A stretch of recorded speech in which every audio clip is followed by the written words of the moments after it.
Welcome to my YouTube channel. I'm Nadine, and today I have two very special guests with me who have got the most amazing manifestation story. This is Kristie and Abigail Lewis from Abigail Lewis Photography, and I'm going to introduce them in a second and let them share with you their amazing mic drop story. But if you are new to this channel, don't forget to like and subscribe. All the notifications are below, and you'll be able to learn more about Abigail and Kristie from their website. I'm also going to drop their details below. So ladies, welcome. Thank you for joining me today. Thanks for having us. Dive straight into the amazing mic drop story that I only know top line what happened because we met, just to give everyone watching a bit of background, we met about a month ago maybe, and it was a YouTube event, and I was talking about manifestation and manifestation stories, and then Kristie laid a massive one on me. Tell us, ladies, what exactly did you manifest? We manifested £250,000. It sounds even better when you say it. Just Little bit of backstory, I think, first. Yes, so we are sisters. I started Abigail Lewis Photography back in 2012, yeah. Just a kind of general photographer. I photographed a bit of everything. And then I niched down over the years, just kind of getting to grips with photography and what I wanted to do. Decided I wanted to do maternity and newborn. And then in 2019, skip a couple of years, we both had little boys. Around the 12 weeks between them. So we went on maternity leave together, didn't we? And then decided, right, let's give this a go. Kristie wanted a change in job.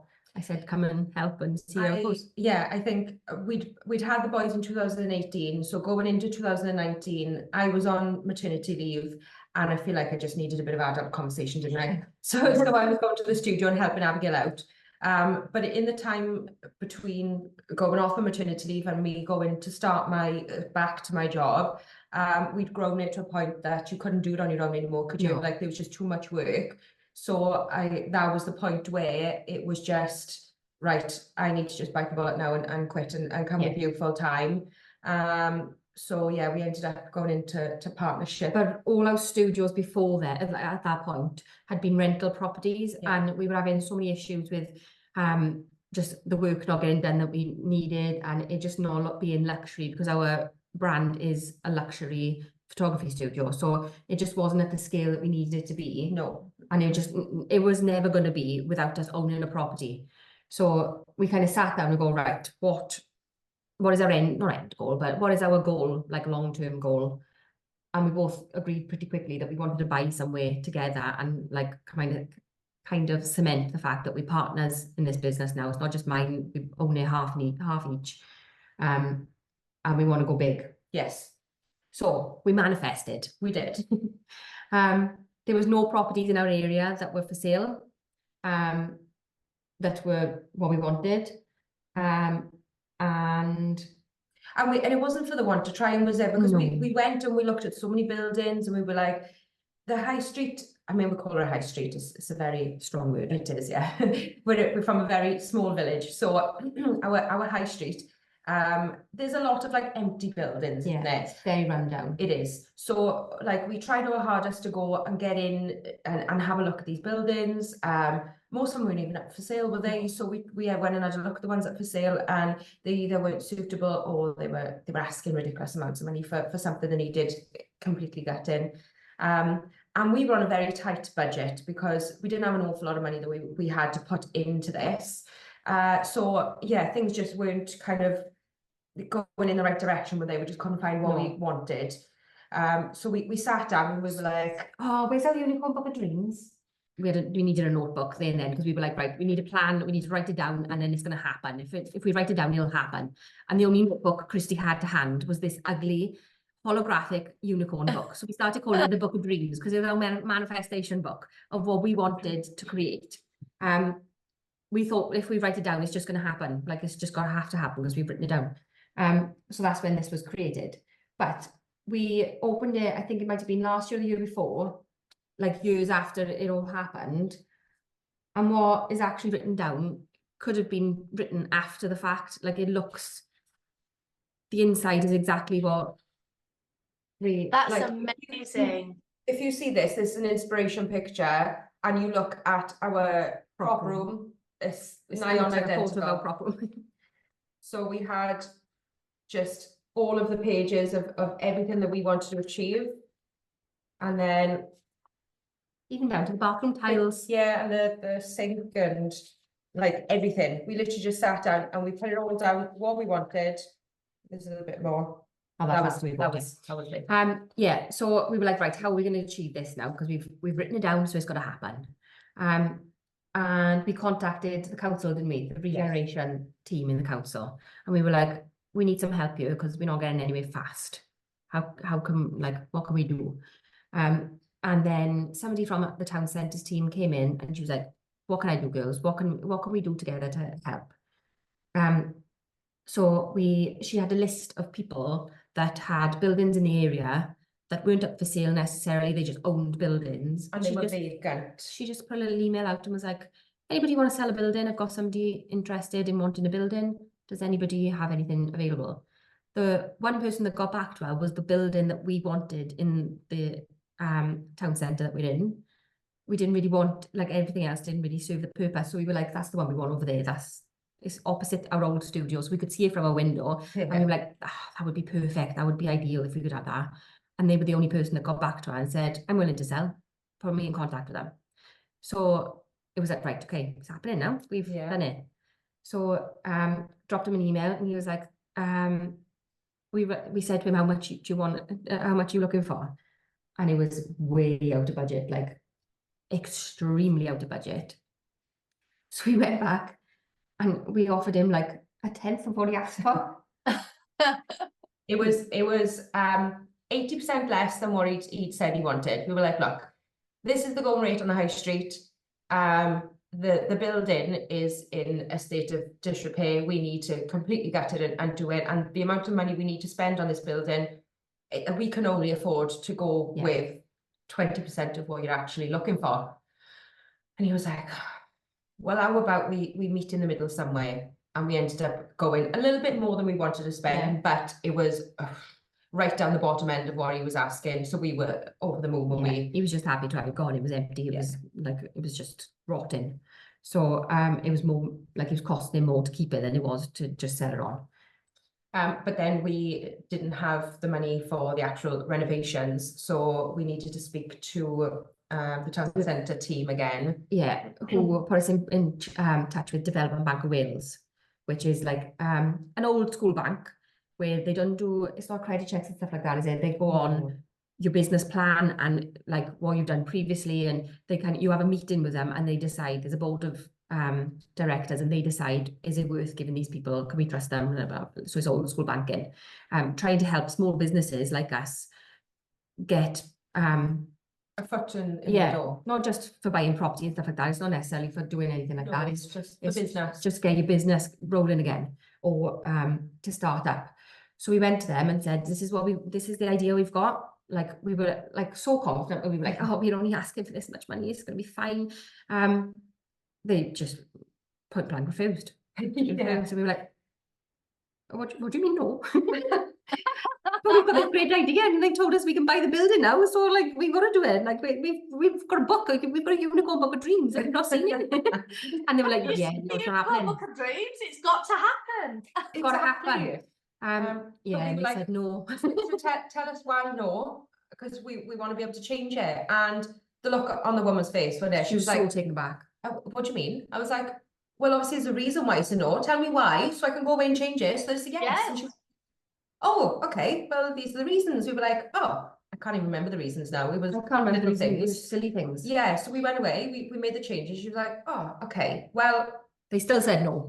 They did still say no, but they were like, no, but if you can do this, and I think that was a lot of hoop jumping at that. There was a lot of hurdles, but we kept going away and coming back. And the second time, it was because of COVID. So this was March 2020. This was the second no happened.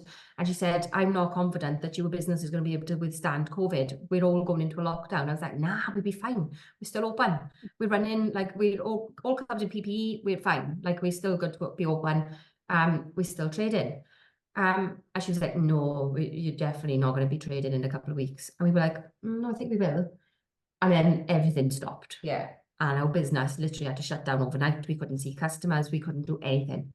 So at that point, we were kind of at a stalemate, weren't we? Because there was nothing we could do. No. Just before that happened, one of the hurdles was, well, where are you getting the money from to do the building up? Because what they were going to lend us was enough to buy the building and a little bit extra, but it just wasn't enough to do the work. So we'd gone back to the town centre's team to get a who grant. would put us in touch with regeneration. Now, at this point in time, we knew there was like a £10,000 grant kind of milling about that we could potentially tap into, but we needed to go through regeneration. Now, how, I don't know. I do know. Oh, yeah. Again, we were asking back and forth. They're like, oh, it's not quite, you were not quite, like, you don't really fit what you need to be the criteria. So you don't really fit for that. So we can't give you that money. And there's this, but you don't really fit for that one. What would be really helpful is if you knew a counsellor. And I was like, I don't know any counsellors. What's like, and I had that conversation that in the morning, and in that evening, I was photographing an event in like the local area for children, the youth in the area, having an award ceremony. And one of the people given an award that night was the head of the whole council. He was like he runs the whole council in our area and around the kind of Taff. And I was on the break, and I said, I need to go and speak to Andrew Morgan a second. And they were like, you're not going to get anywhere near him. Like, there's so many people trying to ask him questions. And I was like, I got my ways.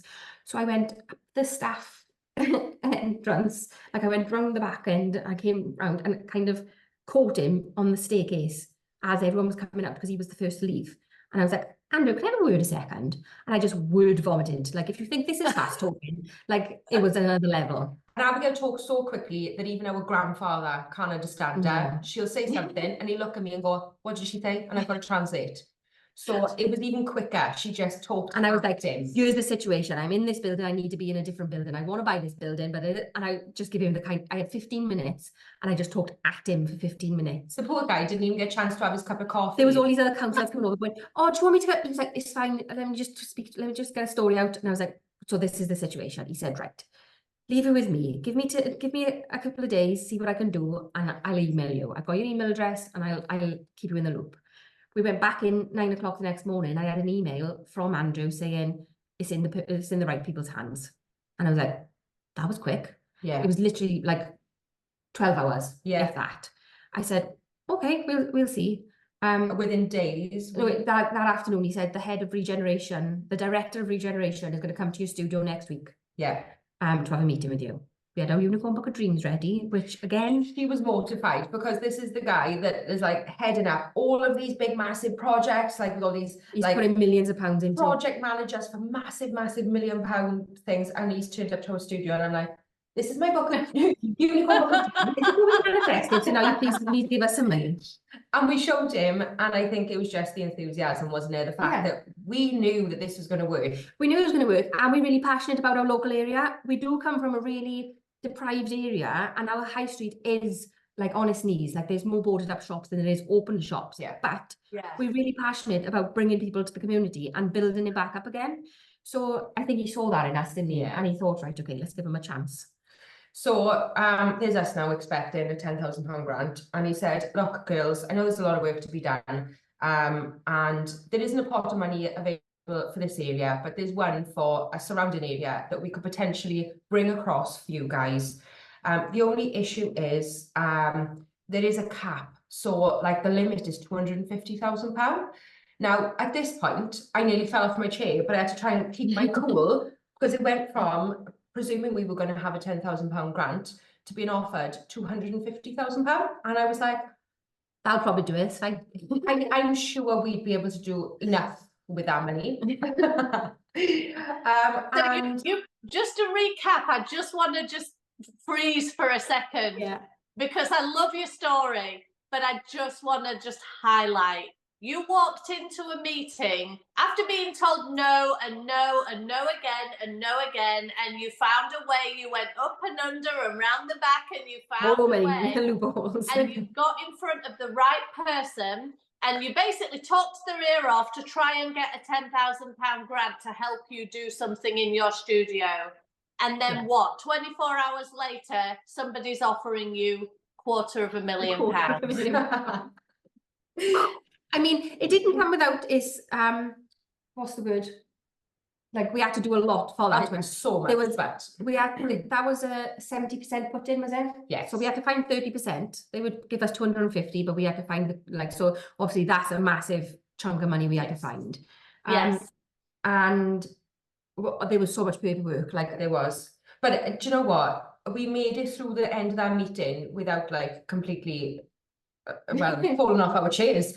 And then it's falling off. he left and we just looked at each other and we just screamed and we jumped and we just celebrated because Ridiculous. it had taken so much to get to that point. We knew we were going to get there. We had to. There was no ifs, buts or maybes. But the fact that we got there and it took such a, you know, it went from 10,000 to 250,000. It was just... Well, it went from 0 to 250,000. It was just madness. And so, yeah, and then we started having more hurdles because there was so much paperwork and so many things that And we then had to COVID do. happened. And then we were sat at COVID. So everything came to a standstill. And we were like, do you know what? We're not people to sit around and just wait for things to I can't just sit there and just be like, oh, we'll practice tomorrow, we'll be better. We'll see what happens tomorrow. I can't. I'm like, right, what can I do today that will make tomorrow better? What can I like? And that's like, I think that's how we manifest. That is our version of manifesting. Yeah, so we don't put it out into the universe and just hope it comes back. We put it out into the universe and then, right, we said now, how do we get there? Because unless you try to achieve it, you're never going to get there. No. So at that point then, we were stuck at a bit of a stalemate one week because lockdown had happened. We couldn't go anywhere. We couldn't even open the studio. So we were working from my kitchen. But like she'd come around in the day, the boys would be out the garden playing. When we were allowed, because at one point we weren't even allowed to do that. We were doing it via Zoom. We were, yeah. But the boys would be playing out in my garden and we'd be in the kitchen, like on the laptops, like working away. And we would just be putting all the building blocks in place for as soon as that lockdown was lifted, so we could just hit the ground running. And I think the biggest hurdle for us then was the council wouldn't give us the grant without us being able to buy the building, and we couldn't buy the building until the Development Bank of Wales was saying you need to have that grant guaranteed, otherwise we're not going to give you the money. We're not going to let you buy a building and then just let it sit there because you're not going to have any income. So the council obviously wouldn't guarantee us the grant until we could prove that we could put our 30% in, which was the Development Bank. So they were just at loggerheads, and we ended up having a Zoom with Development Bank and the council to say, look, somebody's got to say yes at some point, because otherwise we're not getting anywhere. You won't say yes without them saying yes, and you won't say yes without them saying yes. Somebody's just got to take a chance on us. We've just got to say yes, and then we'll go from there. Still, no, they're both adamant that they wouldn't do it without the other one. But I turned around and I said, if I buy the building and I don't get a grant, I've worked in worse buildings before now, and I've made it work. We haven't, but nearly. I mean, a little white lie is not the end of the world today. I'll make it work. The wall, it was an old William Hill building, so the walls were blue and red, like the ugliest blue and red you've ever seen. I was like, I don't even care. I'll put partition walls up. I'll make it work. Yeah. If I have to work in that building because I haven't got a grant, we'll do something. But if you say yes to me buying the building, I'll still have an income because I will work from that building. I will make it work. Can you please just say yes? And she was like, right. We didn't think you could work from that building as it is. That changes everything. We'll give you the money. Wow. So yes. Which like was such a small moment, wasn't it? Yeah. But like to snowball then from that split second of her going, that's all we needed to hear. Why didn't she ask me? Is like what we have said so many times, but that's all she needs to hear, and that's it. Like it just snowballed. If we had to run the studio full time as we were doing before lockdown, we would never have had the time to do what we needed to get this place as it is now. So from that point on then, we ended up having, these are all of like the architect's plans, where like we've highlighted over the top where we wanted things, and we literally sat. We thought we were going to project manage it ourselves, and then they were like, have you got this form? Have you done this? And we were like, uh-oh. So then we ended up putting it in quite quickly. We did, yeah. And thank God we did, because he was a lifesaver. He was. And then it was like the really fun bits, like, so this, if you look at our bathroom, these are the actual tiles that we used in our bathroom, and like the sink, that's the actual sink we got in our bathroom. And this, That's our actual kitchen. if you go out to our kitchen, this is what our kitchen looks like. But we literally had the plans and we highlighted it and we were like, this is what we want, and this is what we're putting forward to like the project manager. And we're like, this is what we want. We found them, here's the link. He This was is like, the link to the tiles. This is the... There's not enough budget for this. And we were like, yeah, it's fine. Because the building, the actual building itself needed so much, it needed gutting and rebuilding, that took so much money out of our budget to actually put the nice bits in. We'll make it work. And we did. And to the point where they gutted the entire building. They knocked down the back end because the extension was falling down and they had to rebuild that. And there's only one wall in the main studio, isn't it? That is an original from when it was the William Hill. Everything else is all like, these walls weren't even here. This is all new, like completely gutted. Oh, there was one more hurdle actually before that started, because it was COVID. We had to tender out for our contractors because it was council and it's grant funding is what they do. So we had to put it out and say who wants to do the work. We wanted somebody local because we like to support local businesses. Nobody local wanted to do it. They're like, it's too big a job, like it's so much work. We haven't got the manpower to do it. And we tried and we worked with somebody local. I was like, look, we'll help you do the forms, we'll help you do everything. Just please, like, we want somebody local. We want to be able to give to the community. And at the last minute, he was like, I can't do it, girls. I just can't. I can't put myself forward. So I ended up going to somebody in Birmingham. And their team had to come down to do the work. And live here for 11 weeks. Yeah. So where are we going to put these work then? So I was like, I can fit beds in my attic. I'll put them in my attic. So we've got a friend who is an estate agent, and I was on the phone to him. I was like, please tell me that you know somebody with some kind of rental that they can just do like part-time rental. And he was like, actually, I know somebody with an Airbnb who's not allowed to let out the Airbnb, obviously, it being COVID.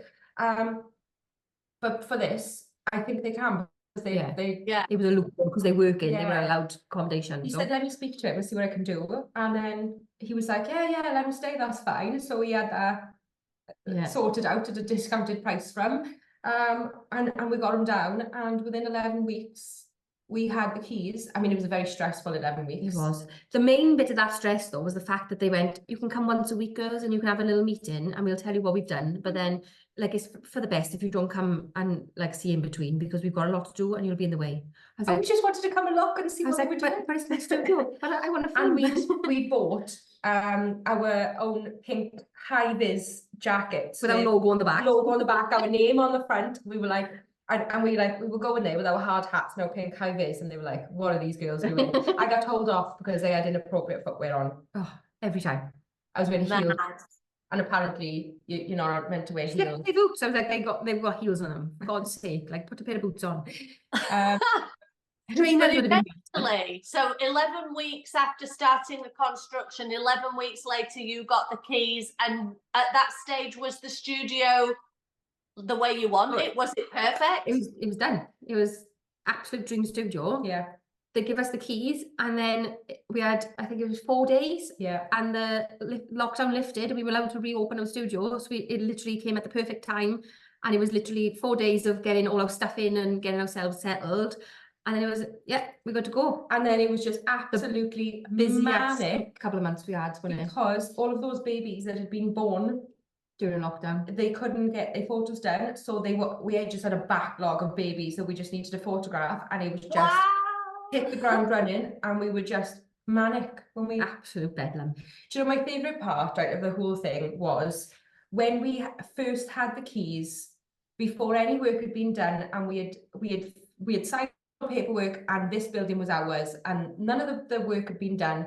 Nobody knew that we had it. Yeah, nobody knew that we were doing this, and we let ourselves in, and our best friend had given us a little hamper with a bottle of champagne, 2 champagne glasses, some like manifestation books, one day, like she believed she could, so she did. Yeah, a couple of books, and we took them in, and the place, oh, it was disgusting. It was absolutely dreadful. But we took a picnic blanket and we put it down in the main area, Well, it would have been you, wouldn't it? Where we sat now. We put it down on the floor, we opened the hamper, we popped the champagne, and we sat and we cheersed, and we just congratulated ourselves. Yeah, give ourselves a little pat on the back. It had taken so much to get to that point, and I think that was like...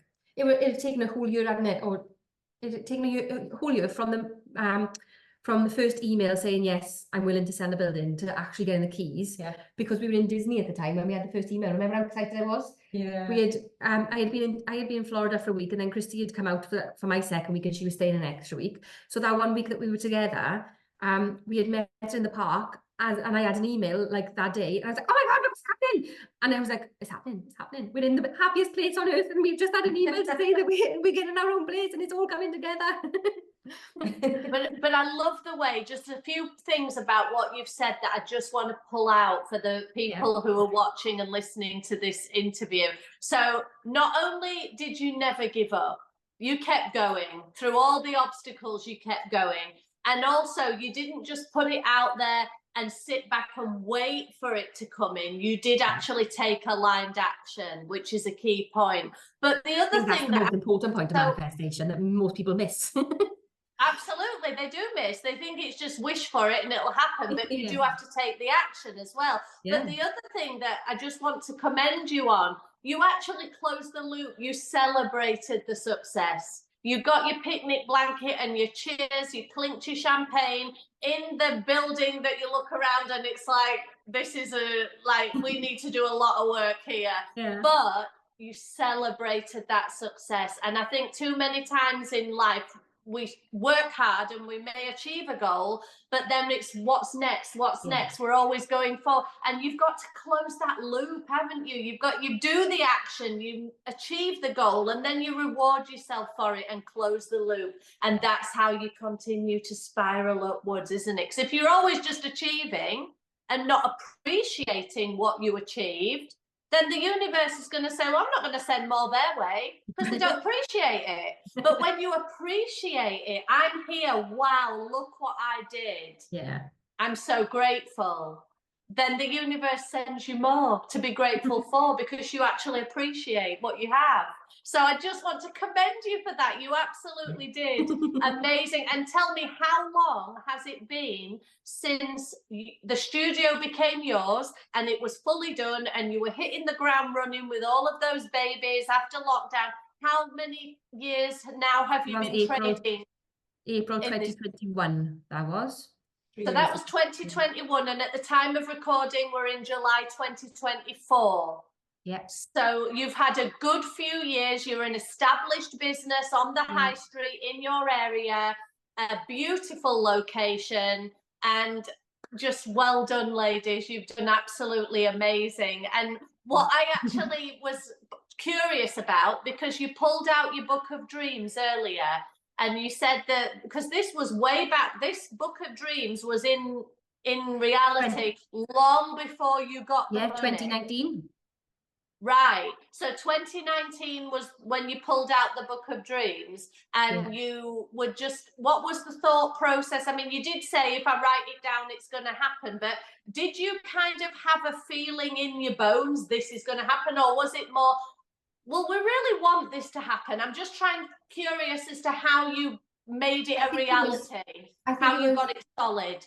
Us trying to, because obviously there's two of us and we both got to have our opinions like heard.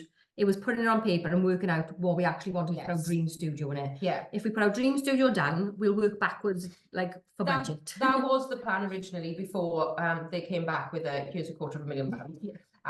It was right, this is what we absolutely would love to achieve, and then what are the things that are like are, because once it's written down, once it's written down, you can kind of go, right, how do I achieve that then? So like this is the absolute dream. What are the stepping stones to get it? Is like what we usually work, isn't it? We usually go, right, this is our next project, this is our big thing that we're working on, how are we going to get there? And then kind of try and put kind of plans in place, and then by this time we're going to hit this goal, by this time we're going to do this. And because none of our plans are ever, we're just going to do this, and it's like some I little don't plan. think We're all aiming for the anything- stars. Yeah, and I don't think anything has ever been plain sailing. No. Anything that we've done has ever been plain But sailing. it makes you appreciate it that much more, Yeah. because Yeah. we work so hard for everything we've got. Like nothing's ever handed to us.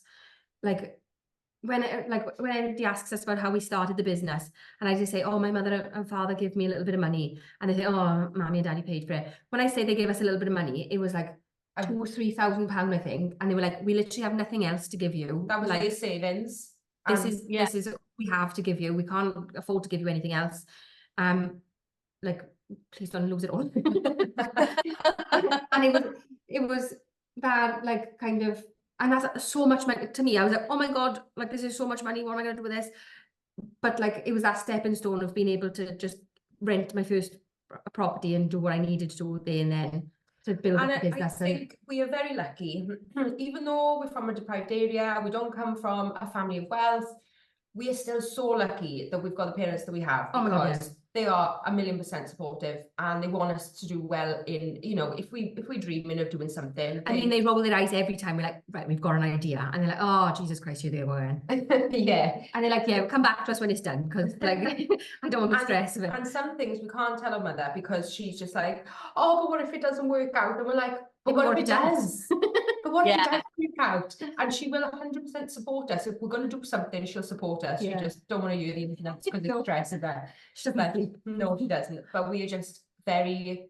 Our whole family, we come from a massive family, and everybody is so supportive, and they like, they ask us like, what's next, and we tell them, and it's like the most ridiculous thing, like, oh, cool, yeah, sounds good. Yeah, when we started doing sessions abroad, like, oh, what's next? Oh, we're going to start doing destination maternity, so we're going to fly to other countries. They're like, okay, yeah. And then when we flew to our first country, they're like, oh my God, they're doing it. It's wonderful. And then we flew to our second country, and they're like, oh my God, they're actually doing it again. This is marvelous. And they are big supporters. I'm like, oh, I go to Vegas, and they're like, oh, okay. Just in Vegas. I love the fact that you're not afraid to dream big. And I think that's part of the thing, isn't it? If you can dream it, you can do it. And however big you want to dream, why not? I mean, if it's meant for you, it'll happen. Things will magically appear, or opportunities, or you'll meet someone, or something will happen to make that a reality. And so where did you actually go for your first destination shoot? Where was that location? That was Portugal, and that was November 22. Yeah. Yes, November 22. That was our first one. And then you actually flew out with was it a maternity shoot, like or was it a newborn? What was it? Maternity. Only maternity we do on destination, because for a newborn session, I know some people do travel for newborn sessions, like they go to people's houses and do it, but we have, like, our props are so big and there's so many of them, and we like a controlled environment, so we like to be like, our studio is completely temperature controlled and like noise, and like we got it under control. So I do all newborns in studio, but maternity, we love traveling for that. Yeah, so that was like the dream to the next dream. That we would do when somebody books their baby moon, and like the in thing at the moment is to fly to another country for that baby moon. They then book us as well, so we fly out for a small portion of that and do their maternity session while they're on the baby moon. And so epic locations. Yeah, I mean, we've got some fabulous locations around here, and don't get me wrong, we love a location session in Wales or in the UK as a general rule, but when we fly to different places, it's just something else. Oh yeah, it is, yeah. That's amazing. I mean, you literally are international traveling photographers. You literally are. You do that for people. So and now we've won awards internationally as well now, so like, it's been great. That is absolutely... It all stemmed from that one manifestation book, because without that studio, we wouldn't have been able to create the artwork that we're creating now and do the things that we're doing now. And it all stemmed from, right, we need a luxury studio to be the luxury brand that we want, to be giving the luxury experience that we want to our customers and whatever. And it's just all grown from there. So look, it all starts from a pen, a piece of paper, and a dream. Yeah. You actually have something tangible in the world. You have a studio that you own that's gorgeous, that people can come to. So you specialize in maternity and newborn photography, is that correct? Yeah. Tell us where you're based. In Mountain Ash in South Wales, we're about 30-40 minutes outside of Cardiff. Yeah. But like 40 minutes that way is the Brecon Beacons that we shoot in quite often. 40 minutes that way is the beach, and we've got a beautiful coastline. Like 40 minutes in any direction will get you an amazing and completely different landscape on it. Like castles, like the castles we've got around here. Castles and big architecture, like there's just so much. And like our coastline, we've taken images of pregnant women on beaches, and people are like, oh my God, where is that? And we're like, it's a coastline in Wales. And like, yeah, we're very lucky to be here, I think. Yeah. We've got so much around us. It's a fantastic place. You've got an amazing location where you are, and you have the ability to travel. So if there's anybody who wants to have their maternity photography done by your business, you can meet them in their location and take that photography there. So do tell me, what's Maternity Wings that you've just launched? So they're ethereal maternity sessions, and they're just shorter, limited edition sessions where maternity clients come in. We wrap them in silk. Yeah, they're done in the studio. Got these beautiful silks that we can wrap in different ways. So you can have like a cowl neck, we can have like a sweetheart neckline. You can do them in loads of different ways.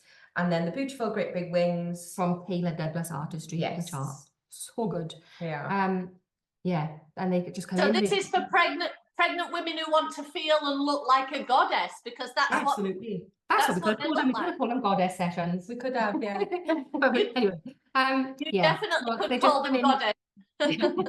They just come in for a short amount of time. It's not a full session, and we've got planned poses that we go through and we know that we can do in that time. And yeah, they just treat it like a goddess for a little bit and have some beautiful images of them and they bump to remember forever. It's about celebrating and showing off the fact your body's doing something absolutely amazing. And we're really passionate about empowering women, and like this, like you're creating a miracle. Like you should be documenting this forever. Like your kids are going to absolutely treasure those images. So we're really passionate about people having maternity sessions, and it's something really important. And we try and educate people as much as possible about how when you document your wedding and like that whole day, and that's just one day, you're creating a miracle in your body. You should be documenting. And like we've got one photo of our grandparents on their wedding day, and our nan looks fabulous, but we've got no photos of her pregnant. And I would absolutely love it. Yeah, and like the generation now, so the women that we are taking photographs of, not all right, their children are gonna love them, but their grandchildren, when they look at those photos, they could be like, oh my God, look at Nan. Wasn't she like absolutely glamorous? Goddess. Yeah, she was so glamorous. Look how cool our Nan was with giant green wings. Absolutely, that is so nice. But you are making women feel special, and that's what it's all about. I'm so happy that you're doing a business that you love so much and you're clearly so passionate about. Ladies, I want to just ask you before we wrap up, given that you are both big dreamers and you're also very action orientated women as well, and won't take no for an answer, just keep going for your goals. Do each of you have a particular favorite manifestation tip or something, a nugget of wisdom that people can take away and implement for themselves? When somebody tells you no, ask them why. Because that's a good one. Nobody expects it. Like, no. How do I change that? What can I do to make it yes? I mean, not for something like illegal or something, but if it's like a decision that can be changed, how can I make that a yes? Like, don't take no for an answer. Find a way around. Mine would be that you can't sit and wait for something to come to you. If you don't try and create that opportunity, you're never going to have it. So even if you're really scared to do something, if you don't try, it's never going to happen. If you try, it could happen. It might not, but it's definitely not if you don't try. So you've got to, as much as you can manifest something and you could wish for it and you could want it and you could dream about it, unless you're going to try and achieve that and put the goals in place to get to that, it isn't going to happen, is it? No. So as much as we do manifest and we do put it out there into the world, this is what we want, this is we put the effort in as well. Yeah, because we manifested that we wanted this place. We spoke to somebody in the council and said, we want this, like, this is our dream and whatever. And I could have been in our room with Andrew Morgan and never have thought, oh, let's go and ask him. I wouldn't have spoke to him unless I had that conversation that morning. You need to find a counsellor, because she was telling us, no, it's not working. And we were going, but how can we make it work? The only thing I can think of is to talk to a counsellor.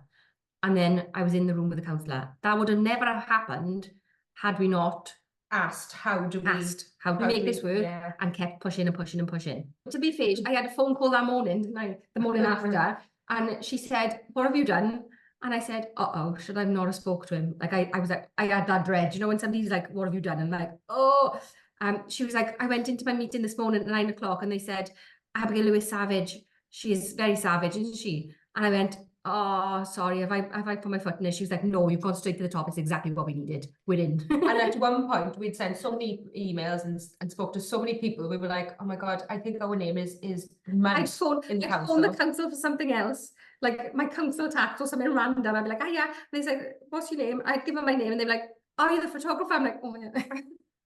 I am. Make a nuisance of yourself, because everybody knows who we are. And like, just ring up, we're like, oh yeah, and it's us. They're like, oh, then God. Just give it to them, because they'll nag until they have it otherwise. Where can people find you on the internet, in locations, social media? Give us some information where people can find you. All of our socials are at Abigail Lewis Photography. So literally everything is the same handle. And then we just abigaillewisphotography.co.uk is our website if you want to book.